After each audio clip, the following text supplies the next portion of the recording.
शांति शांति। नमस्ते प्रिय मित्रों, आपका स्वागत है आज के सत्संग में। और हमारे आज का सत्संग का विषय है कि क्या गुरु की शारीरिक उपस्थिति आवश्यक है। कि क्या क्या ये जरूरी है कि हमारे गुरु जो है वो शारीरिक रूप से उपस्थित हो हमारे जीवन में, ताकि हम आध्यात्मिक विकास कर सकें या किसी भी प्रकार का विकास कर सकें या किसी भी प्रकार की राय ले सकें उनसे। और ये सत्संग का विषय मैंने कैसे सोचा था, उसके पीछे भी एक कहानी है। बस कुछ ही दिनों पहले मैं किन्हीं से बात कर रहा था और उन्होंने मुझसे पूछा कि मैंने अपने जीवन में कुछ फैसले लिए थे, कुछ निर्णय लिए थे और जो बहुत बड़े कदम थे। और उन्होंने पूछा कि आपने कैसे ये इतना बड़ा कदम ले लिया और कैसे आप ने ये फैसला लिया और कैसे आप इस निर्णय तक आ सके। और ये जो चीजें थी वो मेरे आध्यात्मिक जो मार्ग है उसके संबंधित थी। तो मैंने बोला कि मुझे ये मेरे मन में ये सवाल हमेशा से था कि मुझे ये निर्णय लेना चाहिए या नहीं लेना चाहिए। लेकिन मैंने कई महीनों के लिए गुरुजी से प्रार्थना की, ध्यान में उनसे पूछा, उनसे हर छोटी-मोटी बातें पूछी।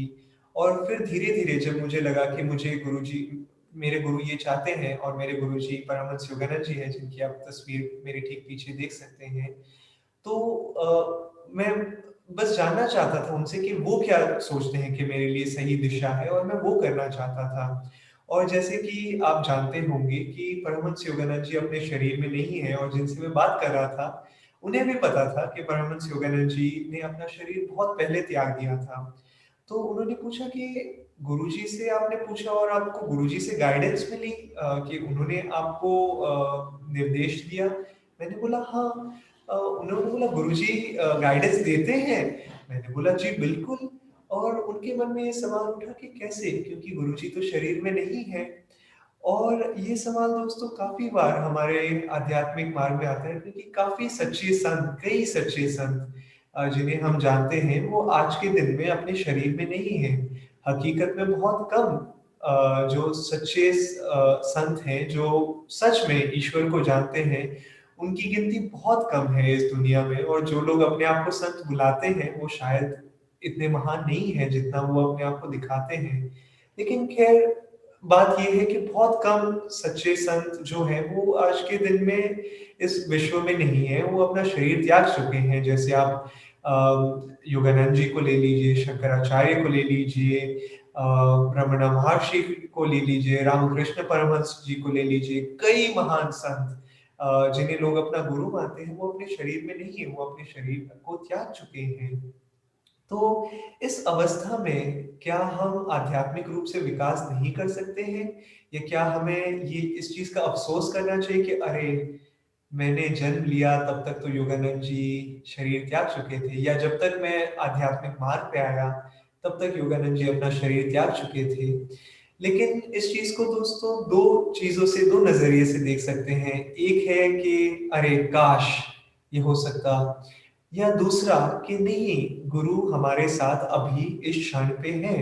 और गुरु की जो चेतना है वो शरीर में, उनके शरीर में सीमित नहीं है। और वो हमें अभी भी गाइड कर सकते हैं और हमारे जो आध्यात्मिक मार्ग में हमारी सहायता कर सकते हैं। जैसे कि मैं इस टॉपिक पे, इस विषय पे आपसे शेयर कर रहा हूँ, मुझे एक कहानी याद आती है। जो एक व्यक्ति थे, परमहंस योगानंद जी ने अपना शरीर 1952 में त्यागा था, उनकी महासमाधि उस समय हुई थी। और उस उनके कुछ ही शरीर के महासमाधि के कुछ ही साल बाद एक व्यक्ति थे, ये शायद यूरोप में कहीं थे, और उन्होंने उनकी पुस्तक पढ़ी, ऑटोबायोग्राफी ऑफ अ योगी, जिन्हें हम एक योगी की आत्मकथा या योगी कथामृत के नाम से जानते हैं। तो उन्होंने ये पुस्तक पढ़ी और वो बहुत प्रेरित हुए, बहुत इंस्पायर्ड हुए उस पुस्तक को पढ़ के, और उन्होंने सोचा कि ये मेरे गुरु हैं और मैं उन्हीं का मार्ग और उन्हीं की दिशा में आगे बढ़ना चाहता हूँ, आगे चलना चाहता हूँ। जो आध्यात्मिक मार्ग उन्होंने दिखाया है, उस मार्ग पे मैं चलना चाहता हूँ। और जैसे ही उन्होंने अपना अगला कदम लिया, उनको पता चला कि योगानंद जी तो अपना शरीर त्याग चुके थे। और उन्होंने सोचा अरे! अब मैं कैसे बढ़ूँगा आगे? तो उन्होंने सोचा चलो ठीक है, कोई बात नहीं, मैं एक किसी और गुरु की खोज में लग जाऊँगा, या शायद उन्होंने सोचा नहीं, लेकिन कम से कम उन्होंने ये तो निश्चित था कि उस मार्ग पे उस समय वो आगे नहीं बढ़े। लेकिन कुछ समय बाद में, मुझे पता नहीं कितना समय हुआ, शायद कुछ महीने, और उस समय वो उनके शहर में जहाँ वो रह रहे थे, उधर एक और संत एक लेक्चर दे रहे थे या एक सत्संग दे रहे थे।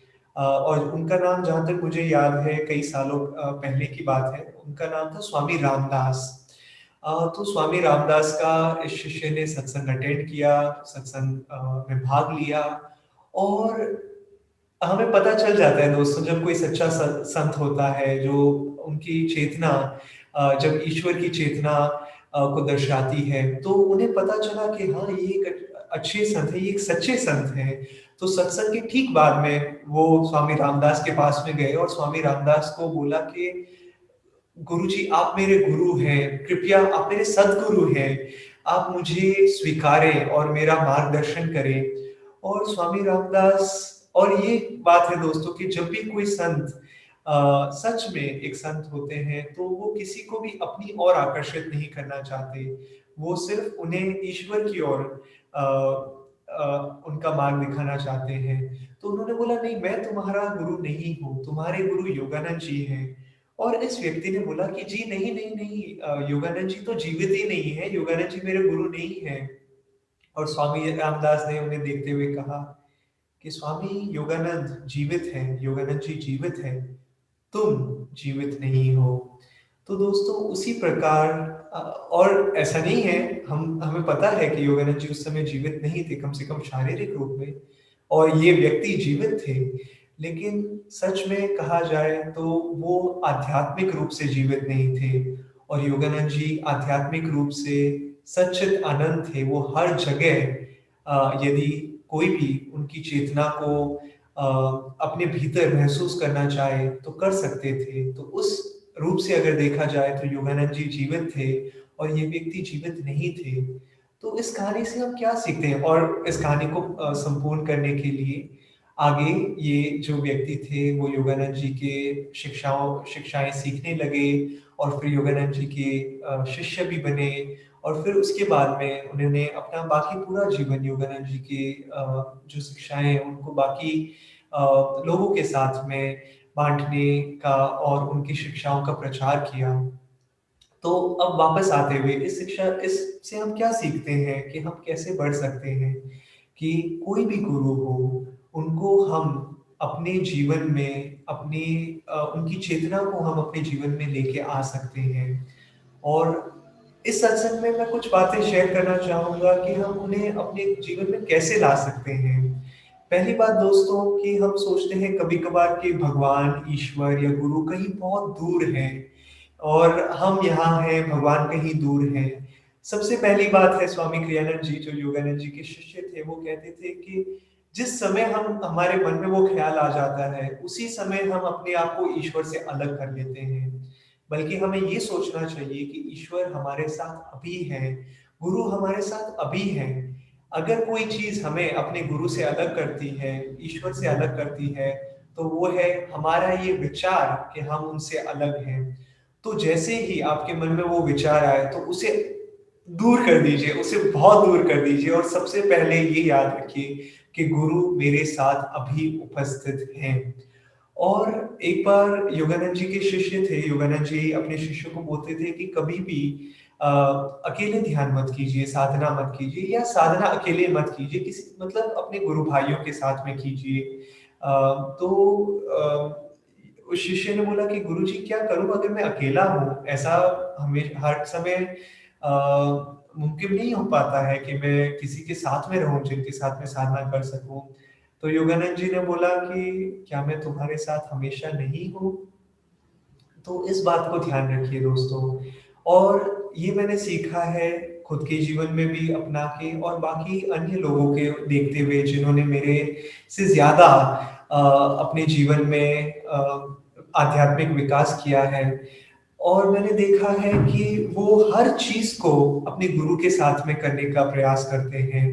और मैंने भी जब ये पाया है कि मैं हर छोटी-मोटी चीज़ गुरु के साथ में करता हूँ, कि ठीक है। और छोटे-मोटे फैसले भी दोस्तों, हम सोचते हैं कि गुरु बहुत बड़ी-बड़ी चीज़ों में हमारी मदद करेंगे, लेकिन गुरु आपकी छोटी से छोटी चीज़ भी यदि आप उन्हें आमंत्रित करें आपके जीवन में, तो वो आपको मदद कर सकते हैं, आपकी सहायता कर सकते हैं। कैसी छोटी-मोटी चीज़ें कि गुरुजी आज आप क्या खाना खाना चाहेंगे? गुरुजी आप कहाँ जाना चाहेंगे? गुरुजी उधर जाने के लिए आप कौन-सा रास्ता लेना चाहेंगे? इधर से या उधर से? गुरुजी क्या आप इनसे आज मिलना चाहेंगे या नहीं मिलना चाहेंगे? गुरुजी क्या आप मेरे इस मित्र से आज बात करना चाहेंगे या नहीं करना चाहेंगे? और फिर ये सवाल पूछने के बाद में अपने भीतर देखिए कि क्या कोई जवाब मिलता है। शुरुआत में शायद जवाब ना मिले या शुरुआत में आपको लगे कि मेरे को ये जवाब मिल रहा है, लेकिन मुझे पता नहीं कि ये मेरा मन बोल रहा है या सच में गुरु बोल रहे हैं। और इधर दोस्तों आती है प्रैक्टिस, बार-बार अभ्यास करने की आवश्यकता कि जैसे-जैसे हम ये चीज़ें बार-बार करते हैं, वैसे-वैसे हम भीतर पाते हैं कि हाँ, ये जो फीलिंग है, ये जो अंदर हमें अब अनुभव हो रहा है, ये अनुभव तब होता है जब मुझे सच में गुरुजी कुछ बोल रहे हैं। और जब ये अनुभव नहीं होता है, तो शायद मैं अपने ही मन में मनगढ़ंत कहानियाँ बना रहा हूँ। क्योंकि काफ़ी बार हम गुरुजी को बोल सकते हैं कि गुरुजी आपको मेरे मित्र ये मज़ाक करते हैं इस प्रकार से कि हमारे मन में शायद आइसक्रीम खाने का विचार हो और हम गुरु से पूछते हैं कि गुरुजी आप आइसक्रीम खाना चाहते हैं ना? और हम खुद ही मन में गुरुजी क्या बोल रहे हैं, उसको इस प्रकार बोल सकते हैं कि गुरुजी आप आइसक्रीम खाना चाहते हैं ना? अरे हाँ, आप खाना चाहते हैं, मुझे पता है आप खाना चाहते हैं और हम भाग चले आइसक्रीम खाने के लिए या कोई भी मिठाई खाने के लिए। नहीं, कोई भी सवाल जब आप पूछते हैं, तो रुकिए और अपने भीतर उसे आमंत्रित कीजिए और गुरुजी का जो उत्तर है, वो अपने भीतर सुनने का अभ्यास कीजिए और धीरे-धीरे आप पाएँगे कि शायद उस समय जवाब ना मिले, लेकिन किसी भी रूप से गुरु आपको जवाब दे सकते हैं। एक बार मेरे मित्र थे, वो ध्यान कर रहे थे और ध्यान के समय उनके जीवन के संबंधित उनके मन में बहुत मुश्किल एक प्रश्न उठा और एक परिस्थिति से वो गुज़र रहे थे और उनके मन में एक प्रश्न उठा और उन्होंने अपने मन में पूछा गुरु से कि गुरुजी मैं ये करूँ या नहीं करूँ? मुझे बताइए। मुझे भीतर में कुछ महसूस नहीं हो रहा है, मुझे शायद मेरे कान में भी कुछ सुनाई नहीं दे रहा है, मुझे कुछ नहीं सुनाई दे रहा है, अंदर-बाहर कुछ भी। लेकिन आपको मुझे ये बड़ी स्पष्टता से बताना पड़ेगा कि आप मुझे ये करना चाहते हैं कि मैं ये करूँ या नहीं करूँ? और उसी समय जैसे ही इस मित्र ने ये सवाल खत्म किया, बहुत ही शायद नज़दीक में कोई घर था या सामने कोई घर था, वो अपार्टमेंट में रहते थे, ज़ोर-ज़ोर से अचानक से एक कुत्ता भौंकने लग गया और उसी समय उन्हें अंदर एक अनुभव हुआ कि नहीं, उन्हें ये चीज़ नहीं करनी चाहिए और उन्होंने फिर नहीं की। एक बार मैं भी एक चीज़ करना चाहता था और मैं कहीं शिफ्ट होना चाहता था एक शहर से दूसरे शहर में, लेकिन मुझे कुछ लोगों से ये बात करनी थी और मुझे पता नहीं था कि क्या कारण होना चाहिए। मुझे अंदर से पता था कि मुझे शिफ्ट होना है, लेकिन मुझे कारण नहीं पता चल रहा था कि क्यों शिफ्ट होना चाहिए मुझे। लेकिन ख़ैर परिस्थिति कुछ भी हो, बात ये है कि हम कैसे गुरु से ट्यून कर सकते हैं। तो मैंने अपने मित्र से बोला कि मैं ये कदम उठाना चाहता हूँ और मैं इस व्यक्ति से बात करना चाहता हूँ क्योंकि ये मुझे मदद करेंगे अपना अगला कदम लेने के लिए। तो मेरे मित्र ने बोला कि देखो, उनसे बात करके देखो, लेकिन बाहर भी कोई साइन्स देखो कि गुरु कोई साइन दिखा रहे हैं क्या? कोई चिन्ह है, कोई किसी भी प्रकार का संदेश दे रहे हैं क्या बाहरी रूप से भी? उसे देखो कि शायद जिस व्यक्ति से आप बात करना चाहते हो, वो खराब मूड में दिख रहे हैं, तो शायद गुरु आपको एक दिशा दिखा रहे हैं कि शायद अभी समय नहीं है अच्छा बात करने का या कोई शायद उस व्यक्ति को सर दर्द हो रहा है, तो शायद अच्छा समय नहीं है और गुरु आपको किसी और दिशा में लेके जा रहे हैं। तो मैंने बोला ठीक है, मैं देखूँगा और इस व्यक्ति से बात करने से पहले ही मुझे किसी का मैसेज आया और उन्होंने बोला कि बेसिकली परिस्थिति ऐसी हुई कि इस व्यक्ति को मैंने मुझे पता नहीं डिटेल में जाने के डिटेल में जाए बिना मैं कैसे इसको समझा सकता हूँ। लेकिन ऐसी परिस्थिति आ गई कि मेरा कोई एक रैंडम मित्र ने मुझे उस समय मैसेज किया और मैंने उनको जैसे ही रिप्लाई किया, उस दिशा से मुझे गाइडेंस मिल गई और मुझे बिल्कुल ही स्पष्टता से पता चल गया कि गुरुजी मुझसे ये करवाना चाहते हैं। तो मतलब ज़रूरी नहीं है कि जैसे आप देखें कि गुरुजी मुझे इस दिशा से या इस व्यक्ति से आपको दिशा दें या आपको आदेश दें, लेकिन गुरु कहीं से भी आपको गाइड कर सकते हैं, आपको जीवन में आगे बढ़ा सकते हैं। तो इसका मेरा कहने का तात्पर्य ये है दोस्तों कि जब भी आप किसी भी प्रकार का प्रश्न पूछें, तो हाँ, अपने भीतर ज़रूर देखें, लेकिन अपनी चेतना को खुला रखें। जब आप अपना जीवन भी जी रहे हैं, तो देखिए कि कहाँ से क्या चिन्ह मिल रहे हैं गुरु से और आपको इसमें मदद मिलेगी। और शुरू में मैं ये छोटी-छोटी चीज़ें इसलिए बोल रहा हूँ कि खाना क्या खाएँगे गुरुजी, कि हम जब छोटी चीज़ों से शुरू करते हैं और एक प्रैक्टिस हो जाती है, तो फिर बड़ी चीज़ों में उनसे पूछना थोड़ा सरल हो जाता है। और सीधा ही हम पूछें गुरुजी से, बड़े-बड़े प्रश्न पूछने लग जाएँगे और हमारी अंदर से कोई प्रैक्टिस नहीं रहेगी, तो हम देख नहीं पाएँगे कि ये हमारे लिए सही कदम है या नहीं है। तो ये एक चीज़ है दोस्तों। और क्या चीज़ें हैं, अब ये तो एक बात हो गई कि ये कुछ चीज़ें हैं, ये कुछ माध्यम हैं जिससे हम गुरु से बात कर सकते हैं। कुछ और चीज़ें क्या हैं, जब गुरु शरीर में नहीं होते हैं, तब हम उन्हें कैसे उनकी गाइडेंस ले सकते हैं।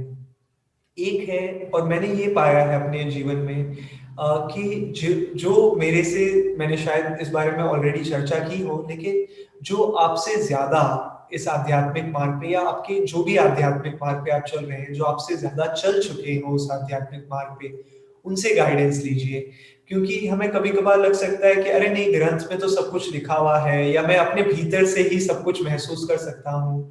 लेकिन कोई गारंटी नहीं है दोस्तों कि जो अंदर से हमें आवाज़ आ रही है, जो हम महसूस कर रहे हैं वो 100% सही हो, शत प्रतिशत सही हो, ये ज़रूरी नहीं है। कभी-कभार जो हमारी इच्छाएँ हैं जो इच्छाएँ हमें माया की ओर लेके जाती है, वो हमें बहुत ही सूक्ष्म रूप से ऐसे महसूस करने पे मजबूर कर देती है कि ये गुरुजी बता रहे हैं, लेकिन हकीकत में शायद ये गुरुजी नहीं बता रहे हैं। तो कुछ लोगों का ओपिनियन लेके अंदर से अगर कोई चीज़ का अनुभव हो, कोई भी चीज़ आपको लगे, तो अपने जो गुरु भाई हैं, जो आपसे ज़्यादा मार्ग पे चल चुके हैं, उनसे पूछिए और शायद वो आपको ज़्यादा क्लैरिफ़ाई कर सके। शायद आपको किसी भी प्रकार का अनुभव हो रहा है और वो कन्फर्म कर सके कि हाँ, ये सही लग रहा है या शायद वो कह सके कि शायद मुझे पता नहीं।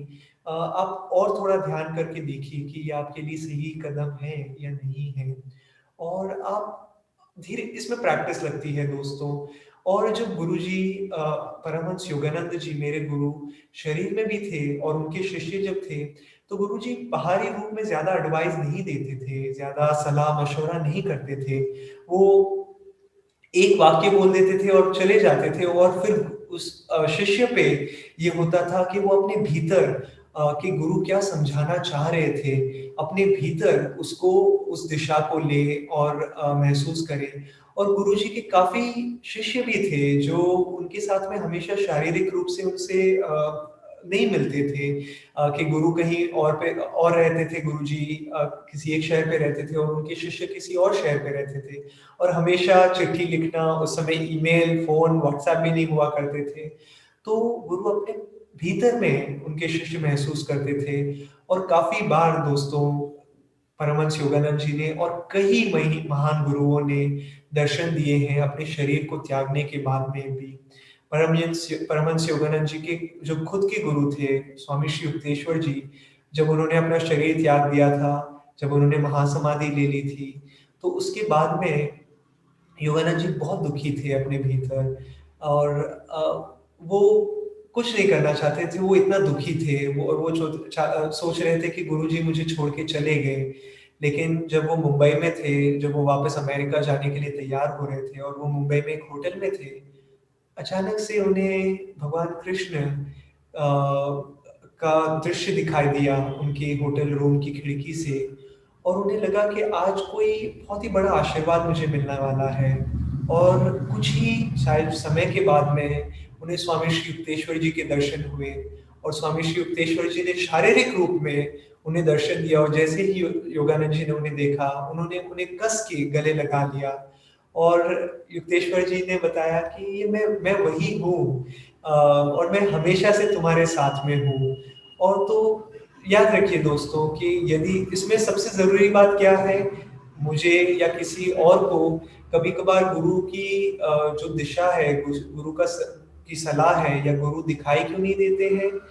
इसीलिए क्योंकि हमारी श्रद्धा कभी कभार पूर्ण रूप से हम नहीं कर पाते हैं, या पूर्ण पूर्ण रूप से हम श्रद्धा अपने गुरु को नहीं, ये नहीं विश्वास करते हैं कि गुरु हमें गाइडेंस देंगे। कि हाँ, हम सोच रहे होते हैं कि हाँ गुरुजी प्लीज मुझे बताइए, लेकिन मन ही मन में हमारे दिमाग के पीछे ये चल रहा होता है कि पता नहीं, शायद वो बता पाएंगे नहीं बता पाएंगे, दिशा दे पाएंगे नहीं दे पाएंगे।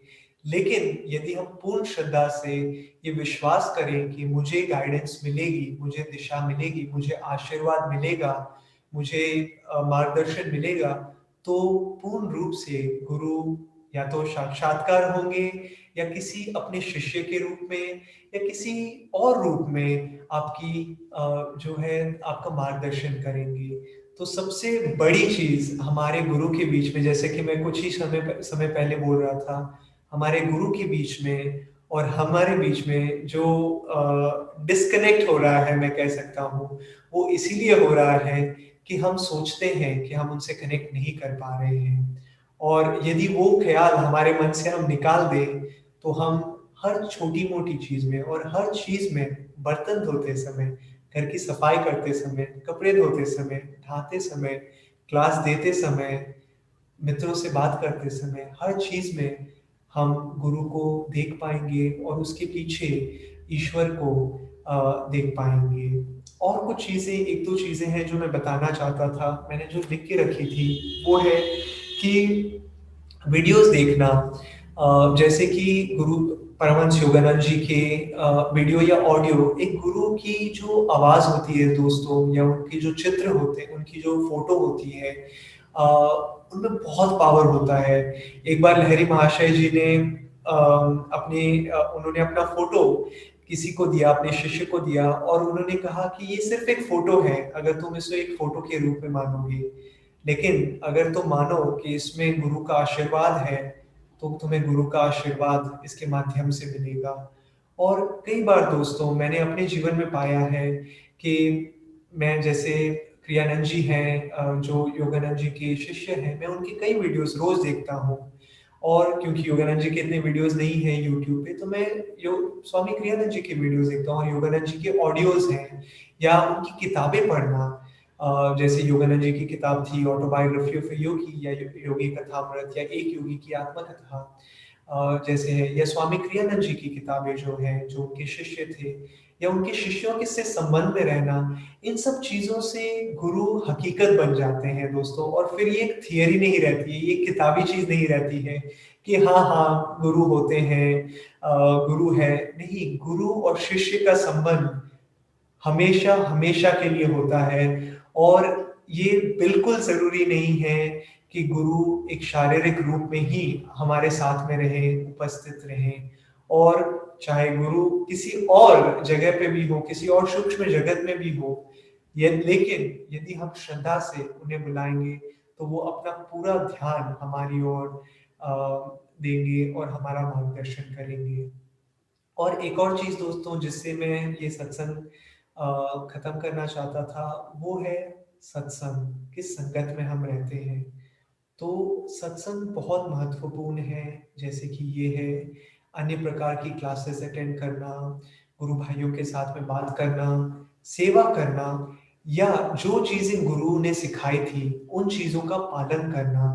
इन सब चीजों से भी, चाहे गुरु शारीरिक रूप से हमारे साथ रहे या ना रहे, हम उन्हें अपने साथ महसूस कर पाएंगे। तो अब मैं आपसे बोलूंगा कि अपने दिन में एक, आगे वाले कोई भी दिन हो, या एक दिन ले लीजिए हफ्ते में, और उस दिन बोलिए कि मैं ये जो चीजें हैं उनमें से एक चीज पूरी तरह से इसे अपनाऊंगा, और देखूंगा कि गुरु का एहसास मुझे हो पा रहा है या नहीं, या गुरु से आप चैलेंज भी कर सकते हैं। गुरु जी को बोलिए कि मुझे आपकी उपस्थिति महसूस करनी है। आप मुझे प्रूव कीजिए कि आप मेरे पास में हैं, और गुरु आपको आपके भीतर आपको जवाब देंगे, आपको उत्तर देंगे। धन्यवाद दोस्तों, और मैं आशा करता हूँ कि आपका जो आध्यात्मिक जीवन है, वो बड़ी ही सफलता के साथ में आपके गुरु के द्वारा मार्गदर्शन से आगे चले। ओम गुरु।